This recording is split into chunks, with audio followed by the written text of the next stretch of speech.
প্রিয় দর্শক, আবার একটা খুবই গুরুত্বপূর্ণ ডিফেন্স আপডেট নিয়ে চলে এলাম আপনাদের কাছে এই গ্লোবাল নলেজ বাংলা চ্যানেলে। ভারত ব্রহ্মোস বানাতে পারে, পারমাণবিক সাবমেরিন বানাতে পারে, চাঁদে পৌঁছতে পারে, কিন্তু একটি আধুনিক ফাইটার জেটের ইঞ্জিন সেখানে কেন এখনও বিদেশের ওপর নির্ভরশীল করতে হচ্ছে ভারতকে? আজও ইঞ্জিনের জন্য কখনো স্যাফরন বা কখনো রোলস রয়েলসের শরণাপন্ন হতে হচ্ছে ভারত সরকারকে, এবং বর্তমানে আমেরিকার দাদাগিরির কোপে ভারতের যুদ্ধবিমান প্রকল্প প্রায় ৪০ বছর ধরে চলা ডিআরডিও অর্থাৎ ডিফেন্স রিসার্চ অ্যান্ড ডেভেলপমেন্ট অর্গানাইজেশনের কাবেরী ইঞ্জিন প্রকল্প কেন সফল হলো না? এটা কি শুধুই প্রযুক্তিগত ব্যর্থতা, নাকি এর পিছনে রয়েছে আরও গভীর শিল্প, অর্থনৈতিক এবং ভূ রাজনৈতিক বাস্তবতা? আজ আমরা জানব ভারতের প্রতিরক্ষা শিল্পের সবচেয়ে কঠিন চ্যালেঞ্জের গল্প। সম্পূর্ণ ভিডিওটা দেখবেন আর স্ক্রিনে দেখুন সংবাদ মাধ্যমে ডিফেন্স নিউজ আর্টিকেল প্রকাশিত হয়েছে ইন্ডিয়ান ডিফেন্স রিসার্চ উইংসে। রিপোর্ট অনুযায়ী প্রথমেই প্রশ্ন আসতে পারে, কেন এই বিষয়টি গুরুত্বপূর্ণ? বিশ্বে মাত্র কয়েকটি দেশ সম্পূর্ণ নিজস্ব প্রযুক্তিতে আধুনিক জেট ইঞ্জিন তৈরি করতে সক্ষম হয়েছে: যুক্তরাষ্ট্র, রাশিয়া, ফ্রান্স, যুক্তরাজ্য এবং চীন। এই তালিকায় এখনও ভারতের নাম নেই, কিন্তু ভবিষ্যতে এমকা স্টেল ফাইটার জেট, তেজস MK2 কিংবা পরবর্তী প্রজন্মের যুদ্ধবিমান প্রকল্পগুলোর সাফল্য অনেকটাই নির্ভর করছে একটি শক্তিশালী দেশীয় জেট ইঞ্জিনের ওপর। তাই কাবেরী প্রকল্পের ব্যর্থতা শুধু একটি ইঞ্জিনের ব্যর্থতা নয়, এটি ভারতের কৌশলগত স্বনির্ভরতার প্রশ্ন। কাবেরী প্রকল্পের শুরুর গল্প আগে জানা যাক। ১৯৮০ দশকে ভারত সিদ্ধান্ত নেয় ভবিষ্যতের হালকা যুদ্ধবিমান LCA তেজস এর জন্য নিজস্ব ইঞ্জিন তৈরি করা হবে। এই লক্ষ্যেই শুরু হয় কাবেরী ইঞ্জিন প্রোগ্রাম। পরিকল্পনা ছিল তেজস যুদ্ধবিমানকে সম্পূর্ণ ভারতীয় প্রযুক্তিতে উড়ানো, কিন্তু বাস্তবতা অনেক কঠিন ছিল। জেট ইঞ্জিনকে বলা হয় আধুনিক প্রকৌশলের অন্যতম জটিল প্রযুক্তি। অনেক বিশেষজ্ঞদের মতে পারমাণবিক অস্ত্র তৈরির চেয়েও জেট ইঞ্জিন তৈরি করা কঠিন। এছাড়া আমেরিকার মতো ক্ষমতাশীল দেশের নজর থাকে বিভিন্ন দেশের উন্নত সংস্করণে বাধা দেওয়া বা কর্মকাণ্ড বানচাল করে দেওয়ার ক্ষেত্রে। সেক্ষেত্রে জানতে হবে কোথায় ব্যর্থ হলো কাবেরী। প্রথম সমস্যা ছিল হ্রাস। তেজসের জন্য প্রয়োজন ছিল প্রায় ৯০ কিলো নিউটনের কাছাকাছি শক্তি, কিন্তু কাবেরী সেই লক্ষ্য অর্জন করতে পারেনি।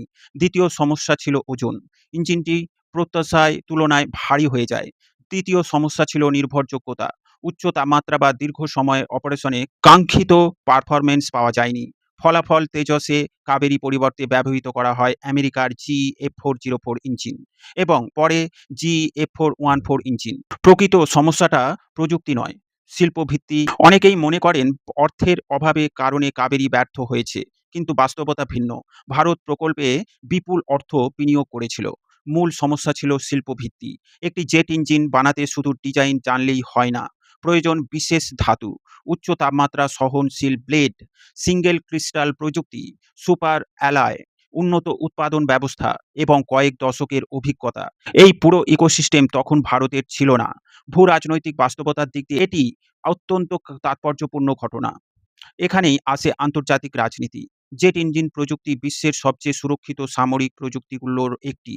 আমেরিকা, রাশিয়া, ফ্রান্স, যুক্তরাজ্য কেউই সহজে তাদের মূল প্রযুক্তি অন্য দেশকে দেয় না। কারণ যে দেশ ইঞ্জিন প্রযুক্তি আয়ত্ত করবে সে দেশ ভবিষ্যতে স্বাধীনভাবে যুদ্ধবিমান তৈরি করতে পারবে। এটি শুধু ব্যবসা নয়, এটি কৌশলগত ক্ষমতার প্রশ্ন। ভারত বহুবার প্রযুক্তি হস্তান্তরের চেষ্টা করেছে, কিন্তু সব সময় সীমাবদ্ধতা ছিল। অনেকে প্রশ্ন করেন, চীন পারল, ভারত কেন পারল না? আসলে চীনও সহজে সফল হয়নি। চীনের WS-10 ইঞ্জিনকে কার্যকর করতে প্রায় ২ দশকের বেশি সময় লেগেছে। তারা বিপুল অর্থ, শিল্প কাঠামো এবং দীর্ঘমেয়াদী গবেষণা চালিয়েছে। আজও অনেক ক্ষেত্রে চীন পশ্চিমা প্রযুক্তির সঙ্গে ব্যবধান কমানোর চেষ্টা করছে। অর্থাৎ জেট ইঞ্জিন প্রযুক্তিতে শর্টকাট বলে কিছু নেই। এমকা এবং ভারতের নতুন পরিকল্পনা, তবে ভারতের গল্প এখানে শেষ নয়, বরং নতুন অধ্যায় শুরু হচ্ছে। বর্তমানে এমকা স্টেল ফাইটার জেটের জন্য নতুন প্রজন্মের ইঞ্জিন তৈরির পরিকল্পনা চলছে। এখানে ফ্রান্সের স্যাফরন এবং ব্রিটেনের রোলস রয়েলস ভারতের সঙ্গে অংশীদারিত্বের প্রস্তাব দিয়েছে। বিশেষ করে রোলস রয়েলস আইপি ট্রান্সফার বা প্রযুক্তিগত অধিকার ভাগাভাগি বিষয়েও আগ্রহ দেখিয়েছে বলে বিভিন্ন রিপোর্টে জানা গেছে। যদি এই সহযোগিতা বাস্তবায়িত হয়, তাহলে ভারত প্রথমবারের মতো উন্নত যুদ্ধবিমান ইঞ্জিন প্রযুক্তিতে বড় ধরনের অগ্রগতি অর্জন করতে পারে। এছাড়া মজার বিষয় হলো অনেক বিশেষজ্ঞ কাবেরীকে সম্পূর্ণ ব্যর্থ মনে করেন না। কারণ এই প্রকল্প ভারতের হাজার, হাজার প্রকৌশলীকে অভিজ্ঞতা দিয়েছে। নতুন গবেষণা অবকাঠামো তৈরি হয়েছে। দেশীয় ইঞ্জিন ডিজাইনের জ্ঞান ভান্ডার তৈরি করেছে। আর এমকা বা ভবিষ্যতে ইঞ্জিন প্রকল্পের যে অভিজ্ঞতা কাজে লাগছে আর তার বড় অংশ এসেছে কাবেরীর শিক্ষা থেকে। কাবেরী ইঞ্জিনের গল্প আসলে ব্যর্থতার গল্প নয়, এটি শেখার গল্প। এটি প্রযুক্তিগত আত্মনির্ভরতার দীর্ঘ সংগ্রামের গল্প। আর বুঝে গেছে শুধু অস্ত্র কেনা নয়, প্রযুক্তি আয়ত্ত করাই ভবিষ্যতের শক্তি। প্রশ্ন এখন একটাই, এমকার জন্য ভারত কি অবশেষে নিজস্ব বিশ্বমানের জেট ইঞ্জিন তৈরি করতে পারবে, নাকি আরও কয়েক দশক বিদেশি প্রযুক্তির ওপর নির্ভর করতে হবে? প্রিয় দর্শক, এ বিষয়ে আপনার মতামত অবশ্যই কমেন্টে জানাবেন। ভিডিও ভালো লাগলে লাইক ও শেয়ার করবেন। ডিফেন্স, ফরেন পলিসি ও জিওপলিটিক্স রিলেটেড খবর পেতে এই গ্লোবাল নলেজ বাংলা চ্যানেলটিকে সাবস্ক্রাইব করে আমাদের সাথে জুড়ে থাকুন। সকলকে জানাই আন্তরিক ধন্যবাদ।